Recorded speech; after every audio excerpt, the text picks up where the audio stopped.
back to my channel. Today I'm gonna do another Living With episode, and today's episode is going to be about eating disorders. So I have a rich history with, I believe, all of the major eating disorders. So I'll talk a little bit about what those major eating disorders are and my history with them. To start, there are three major types of eating disorders. There's anorexia nervosa, where essentially you restrict food intake. A lot of people with anorexia are eating only around 400 to 800 calories a day when it is recommended that you consume much more than that, to say the least. Along with anorexia, there is bulimia. Bulimia nervosa is when people often binge, so they eat tons and tons of calories. As a standard, the set amount of calories for people is about 2,000, give or take, depending on physical activity and age. And people with bulimia will maybe eat 3,000, 4,000 calories in one meal and then purge it. So different ways they could purge are by using like laxatives, diuretics, and using the traditional method that you probably think about, which is throwing up their food. And then the last eating disorder is the binge eating disorder, which is basically like bulimia, but you just don't throw up your food. So a lot of times you're in places where you're alone, or you hide from people and you consume large amounts of food in one sitting. So maybe you'll consume 3,000 or 4,000 calories in 5 minutes, and you'll just keep eating, or you'll eat 5 tubs of ice cream, or what have you. You'll eat a lot of food, more than you should, more than is right for your body. My experience with eating disorders first began when I was about 12 years old. So as I mentioned in the second video that I made, I was bullied a lot for my weight in school, and I had decided that I was going to take matters into my own hands. I did not want to be bullied anymore for my weight, and I was going to start dieting. And I asked my mom for some advice, and she gave me good advice. She didn't think that I was going to get an eating disorder, but as the research often shows, eating disorders are very common in preteens and early teenagers, especially in today's society. I had initially started my eating disorder journey with, I wanted to get rid of my double chin. And so I would do this exercise all the time in school, in public. I'm sure people thought it was very strange. It was very strange. And I would go all the time to try and tighten up that skin. And while that's a method for tightening up that skin, it became kind of an obsessive behavior. People with OCD do acquire eating disorders commonly. They do go hand in hand. They are often about control, controlling your environment, because you often feel out of control. So if you can control what you consume, how often you work out, you'll at least feel more in control. And as a young girl, I went to a school where most people wear size 0. So they were wearing size 0 clothes, they were super fit. Even now, some of the people that I see that I graduated with are like models, or at least they're built like models. And I wasn't super heavy set, but I was definitely chunky. I had some baby fat. I was about 5'5", 5'6". I'm 5'6.5" now. Gotta give myself that half. I was 5'5" then, and I weighed around 145 pounds. So I was a bit chunkier. It wasn't anything out of the realm of ordinary for somebody. Once I started telling my mom that I wanted to diet, she gave me some workout videos. I did Turbo GM and some other workout videos. I thought it was going well. I tracked my food on my FitnessPal until I realized that I could start losing a lot of weight quicker if, instead of consuming 1,200 calories a day or 1,400 calories a day, I consumed 600 to 800 calories a day. So it became a very serious problem very quickly for me, because I thought, oh, I will just lose weight really quickly this way. But in my head, I never saw myself losing weight. In fact, every time I'd look in the mirror, I would look bigger than I was the day prior. But I was still getting smaller and smaller. At my lowest weight, I was 99 pounds. So the goal had become to get under 100. And for someone who's 5'5" with my build, that's not a very reasonable goal. I am bigger built, and so my body sits comfortably around 120, 135, especially at the age and the height that I am right now. My eating disorder lasted for about 8 months. It didn't even last for a year, but a lot of things happened during the course of my eating disorder. I gained a lot of friends. People wanted to be my friend because I was getting thin and getting pretty, and people were wondering what my secret was. But then it became very apparent what my secret was when they saw what I was eating at lunch. So I would pack a lunch of 1 piece of bread, an egg, and a cup of fruit, and I would eat part of the bread, a spoonful or a bite of the fruit, and I would eat the whole egg for protein, and I would throw the rest away. And it became very apparent to students in school that I had a problem. And I would fall asleep in class sometimes. I don't remember this, but my mom told me that she would get calls that I'd fallen asleep in class. A lot of people knew that I had a problem. I went from wearing about a size 6 pant, so having like a size 28 waist, to having a size 24 waist, so I was fitting into double zeros. And while I was feeling really proud of myself, I didn't see the progress. In my head, I still saw heavy, fat, gross. Every morning I would get up and I would look at my back and try to count all of the bones in my spine, in the bones in my ribs, and see if I could find any more. I was wanting to be skin and bones. I was following these really inappropriate websites where they were encouraging us to eat less and like how to fool your parents into eating food. So at one point my mom had me keep a food log for her, and so in my phone I kept the legit food log with how much I was eating, but on paper I would lie and tell her I ate approximately double what I was actually eating.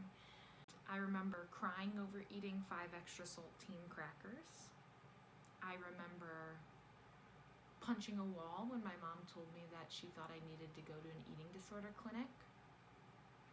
And that's what really changed, was when my mom said, I can't take care of you anymore, I need to send you to a clinic, you need to get better, you are getting really sick. And so in my head I didn't want to be that weird girl who got sent away to a clinic in middle school. It was already hard enough to get bullied for your weight. Now you're going to get bullied for being the crazy kid, which, as I've said later, you're not crazy if you've ever had to deal with that, but that's just what went through my head. And so I started very slowly increasing my food intake and decreasing my workouts. Prior to that, I was waking up every morning at 3 in the morning to work out for an hour and a half. I also would pass out, literally pass out around 7 p.m. or 8 p.m. My body would just shut down and I wouldn't be able to wake back up because I was just not getting enough nutrients, enough fuel. And I just remember it being a really trying time, and a time that I don't remember a whole lot from. 1, because it's happened almost 12 years ago, but 2, because I wasn't cognitively there. I wasn't being able to fuel my brain. A ton of my hair would fall out. According to my mom, I had bald spots. But I thought I wasn't pretty enough. I thought I wasn't beautiful enough. I thought I still had more progress to make, and I thought I still needed to look better and do better and be better. I used to go to weigh-ins with my psychiatrist, and I would wear really baggy clothes and layers of clothes to add weight, and I would put rocks and other things in my clothes to increase weight, and sometimes I'd still go down in weight, and other times my psychiatrist would say, I know that you have something in your clothes. This isn't the first time someone's tried to fool me by putting weights in their clothes. But that was something that I learned from those online platforms, that online community of individuals who were trying to be sick together. And it was really gross. So when I first started recovering around age 13, the first thing I did was cut out those websites and stop looking at pictures of anorexics and people that were emaciated. And then I started to decrease the frequency and the length of my workouts. And the hardest thing was to increase food intake. And I don't really know how it happened, but eventually it happened. And I started eating like a normal person again. And everything was okay until age 17. At age 17, I dealt with some serious stuff that I'm not going to go into because it doesn't have any pertinence to the video. but it made me relapse into my eating disorder. I felt as though I had no control over my life, and I think the way that I wanted to establish that control was by having an eating disorder. I didn't wake up and say, oh, I want to have an eating disorder. I think it just came about naturally. While my weight loss wasn't as severe the second time around, the same mental, cognitive struggles were going on. So I was 5'6" by then because I was a senior in high school, and I weighed about 140 pounds at the time, and I got down to about 115, 120, which is still within the healthy range, but I wasn't eating healthily. I was only eating about 800 calories a day, and I hated my body, and I constantly thought I was this big, heavy-set human being who needed to lose weight and who didn't deserve love because of my size. And that's something I still struggle with and I have to work on, that I don't deserve love because of the fat that's on my skin, that I don't deserve love because of the number on the scale. That's something someone with an eating disorder, I think, always struggles with. I thought that when I went to college, my eating disorder went away, but what really happened was it developed into bulimia. I lived in the dorms, and I lived right next to this buffet place, and I wanted to hang out with my friends, and so we'd eat there, and there was all this good food, so obviously I was going to eat it. I was still struggling to figure out college. It was just my freshman year, and I was in a different state alone for the first time ever in my life. And so what I would do, and what I've traditionally done, is food has always been comforting to me. Whenever I'm nervous or sad or anxious or anything, food has always comforted me. Whenever I'm happy, food is my go-to. I love food.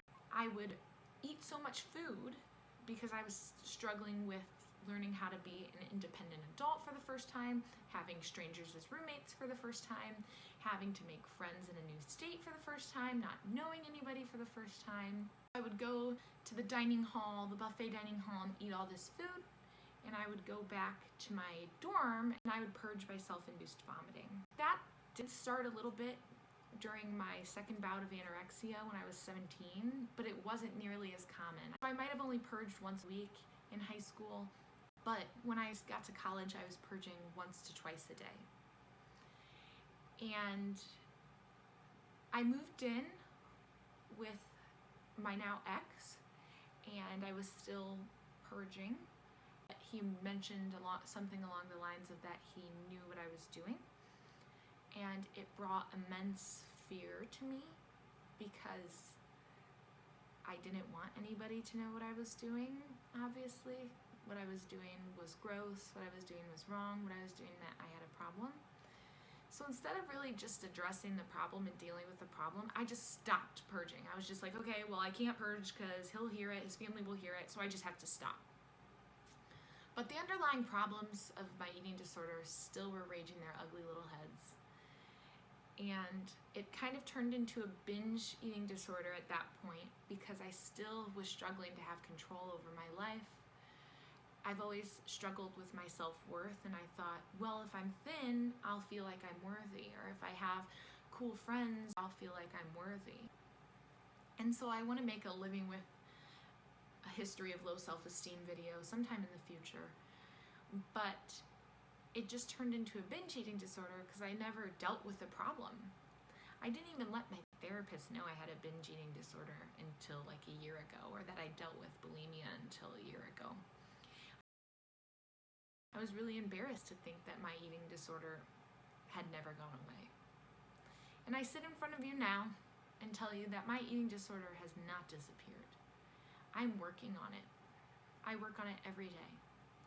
But it is a part of me. It is a part of me that I'm not necessarily proud of, but that I'm not ashamed of, because it has made me who I am today. Without anorexia and bulimia and my binge eating disorder, I don't know if I would understand what it's like to struggle, and if I would have discovered the love and passion for psychology that I have now. I don't know if I would have met some of the great people that I have in my life, and I don't know if I would be working to overcome it. to people who have eating disorders, I know you know where I'm coming from. Our eating disorders don't just disappear. We just learn that they're not good for us, that we have to move on from them, that they don't control us, that these thoughts don't control us. And it's something I'm working really hard on. I'm working hard to accept my body at any size that it's at, whether it is that I'm 300 pounds or 110 pounds. I want to accept my body, and that's really hard. I feel that if I'm not the perfect size, I don't deserve to eat food. I don't deserve to be loved by my loved ones. I don't deserve to go out into the world. I fear that people will look at me strangely. I don't feel like I deserve to do things that I enjoy because I'm constantly anxious about the size of my body and people seeing that and judging that, and that I just am not worthy because of that. And that's something that I've been working on all my life. And I'm happy to say that I'm doing a lot of good work on it. But I'm doing a lot of work. Sometimes it rears its ugly head, and it's going to. Some days you'll have good days, and some days you'll have bad days. Because your eating disorder is always going to be a part of you. But it's about recognizing, this isn't me, this is my eating disorder. At least that's how it is for me. Oh, I am still beautiful, and this person still wants to be my friend, and this person still wants to kiss me even if I have chunky arms, or even if you can't see all the bones in my back. And that's taken a lot of time to get over. And it's a struggle that I felt often alone in, because I think that not a lot of people get it. I often describe it as similar to an addiction, which is interesting, but to me it often feels like I'm addicted to being thin, or I'm addicted to watching my weight, or I'm addicted to working out.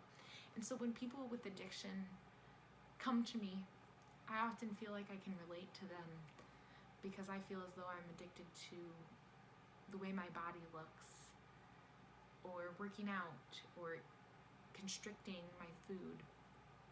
I'm telling you all this because I vow to not go back. I vow to keep moving forward. And this is a triggersome video, and so I will put a trigger warning at the front of it, because I did talk pretty intimately about some of the things that I've done with my eating disorder, and I know that that can give people ideas on how they can behave and act, and it's not right. It's not right. If you're struggling with an eating disorder, seek help. If I didn't have the help that I had from my therapist, from my psychiatrist, from my mom, from my dad, I wouldn't be the person I am today. I wouldn't have gotten better like I had. Yes, you can do it. You're very powerful. I can do it. I'm very powerful. But we need help. So whether that is talking to a therapist, getting on meds, throwing away the scale, I never weigh myself anymore. I will weigh myself at the doctor's office and they will weigh me. So no way, Jose, I do not need a scale in my house. I do not care about scales. I do not calorie count. I try my hardest to eat what makes me happy, but still eat with the idea that I want to be healthy in mind. And so I'm working through a lot of those things. I used to be really insecure when somebody would eat less than me. And through time, I've realized that I am a big eater. So if I'm gonna eat more than someone, that's okay, because I'm a big eater and I'm still healthy and I'm still beautiful and I'm still worthy. But those are just things that I've had to work on in time. I know I'm not alone in those feelings, and I know there are a lot of things that I can continue to work on and continue to grow in. But I wanted to let you know all of this so that, again, you know you're not alone, and so that you understand the severity of eating disorders. Eating disorders put you mentally in a really bad state, and they put you physically in a really bad state. I was cold all the time. Like I said, my hair was falling out. My body was shutting down. But along with that, I lost my desire to live and to be happy, because I didn't think I deserved to be happy. So if I didn't deserve to be happy, what was the point of living, I'd often think. So that's what having an eating disorder for me has been like. And I would love if you have a situation that you want to share with me, or if you need to reach out to me to discuss some things, that you contact me below. Eating disorders are becoming more and more prevalent among our young citizens in America, and I just challenge anybody who has one or who thinks they might have one to go get help, or give me a call or text me or comment on this video or send me a direct message or anything, so that I can help you out and you can get the help that you need, so that you don't have to go through what I went through and what countless others go through. Thank you for tuning in. May you all be safe, may you all be well, may you all be happy, and may you all be at peace. Namaste. Goodbye.